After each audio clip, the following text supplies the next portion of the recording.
দর্শক, এই যে ভিডিওটি আপনারা দেখছেন এটা অত্যন্ত গুরুত্বপূর্ণ একটা ভিডিও, তাই বিন্দুমাত্র সময় আমি আপনার নষ্ট করব না, একদম টু দ্য পয়েন্ট কথা বলবো। চারটে বড় বড় খবর আপনাদের জন্য নিয়ে এসেছি। প্রথম বড় খবরটি হচ্ছে বাংলাদেশের আশেপাশে ভারতীয় সেনাবাহিনীর ট্যাঙ্ক ঘুরতে শুরু করেছে।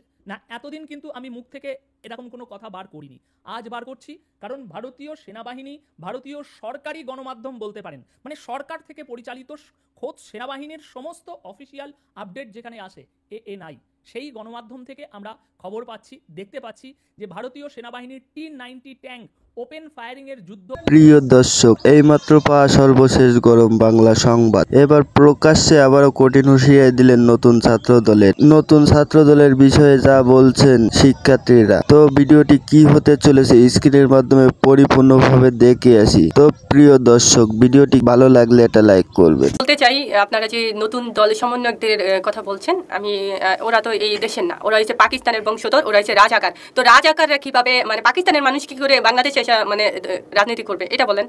ওরা তো বাংলাদেশের না, কারণ ওরা তো 32 নাম্বার ভেঙেছে। 32 নাম্বার মানে হচ্ছে বাংলাদেশ।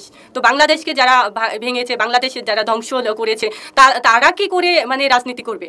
আপনি কি কোনোদিন দেখেছেন যে, আপনার দেখছেন যে চীন গিয়ে আমেরিকাতে রাজনীতি করতে পারবে না, কারণ চীন একটা দেশ, আমেরিকা আরেকটা দেশ। হ্যাঁ, তো এরকম বাংলাদেশ একটা দেশ, পাকিস্তান একটা দেশ। তো পাকিস্তানের লোকজন বংশধরেরা কি করে বাংলাদেশে রাজনীতি করবে? এটা মানে হাস্যকর প্রশ্ন আমার কাছে। শেখ হাসিনা তো শেখ হাসিনা মানেই তো মানে আলোকিত। শেখ হাসিনা মানে যে অনেক ভালো লাগার একটা কোনো কিছু। আর শেখ হাসিনা মানে যে সুন্দর কোনো কিছু, যদি আমরা যদি সেইভাবে আসলে ওই যে একটা কথা আছে না, অনেক ভালো লাগার কোনো একটা মুহূর্তকে মানুষ সারা জীবন মনে রাখে। শেখ হাসিনা হচ্ছে সেরকম একটা কিছু, অনেক ভালো কিছু, অনেক ভালোবাসা, অনেক অর্জনের। শেখ হাসিনা মানে অনেক কিছু, যেটা না বলি না। তো শেখ হাসিনার মতো করে বাংলাদেশে আর কোনো দলই দেশ চালাতে পারবে না, দেশের মানুষকে ভালো রাখতে পারবে না।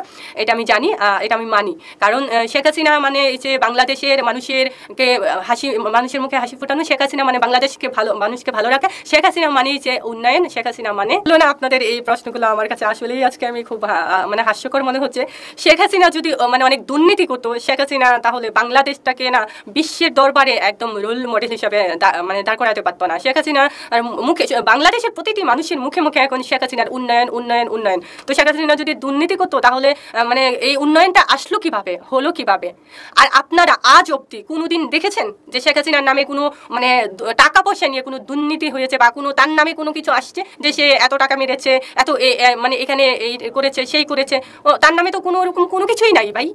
উনি তো একটা টাকা যে উনি নিয়েছে বা কোনো কিছু, সেটা তো প্রমাণ হয় নাই। আপনারা কি মনে করেন এই যে সুদখোর, এই যে মানে রাজাকাররা কি বসে নাই? তার মানে কি শেখ হাসিনা যদি দুর্নীতি করে টাকা পয়সা নিত, এটা তো মনে হয় যে আয়নাঘরের মতো হয়ে যেত। যে আয়নাঘর নাই, আয়নাঘর বলে কোনো অস্তিত্ব নাই, সেই আয়নাঘর এত সুন্দর করে 6 মাসে মানে বানানোর পরেও আয়নাঘর হয় নাই। কারণ হচ্ছে এটা মিথ্যা, এটা হচ্ছে মানে বুয়া। আমি এটা বলতে চাই যে এই আয়নাঘর যারা বানাইছে, এই সুদখোর ইউনুসকে বলতে চাই, যদি একটা বাংলা সিনেমা দেখার সুযোগ আপনি পেতেন, সুদখোর ইউনুস, আপনি কিন্তু অনেক বেশি ভালো করতেন। কারণ বাংলা সিনেমাতে দেওয়া আছে যে ইলেকট্রিক শর্ট দেয় যে চেয়ারটা, সেই চেয়ারটা আসলে কাঠের হয়। আপনি যেটা বানিয়েছেন এটা হয়নি। দেশ চালাতে যদি পারতো, এই 6 মাসে, এই সমন্বয়কদের তো 6 মাস এই সময় পেয়েছে। এই রাজাকাররা, এই সুদখোরেরা তো 6 মাস সময়। 6 মাসে কি কতটুকু ভালো করেছে আপনি বলেন? 6 মাসে শুধু ধ্বংস করেছে। 6 মাসে শুধু মানে মানুষের পেটে কোনো ভাত নাই। এই যে গরিব মানুষেরা নিত্য প্রয়োজনীয় যে জিনিসগুলো, সেটার দাম যে চূড়ান্ত সীমায় উঠে গেছে। 6 মাসে তো এটাই করতে পারে নাই। 6 মাসে তো মানে আইনের যে ব্যবস্থা সেটাই ঠিক করতে পারে নাই। তো দেশ কিভাবে চালাবে? 6 মাস যারা পারে নাই,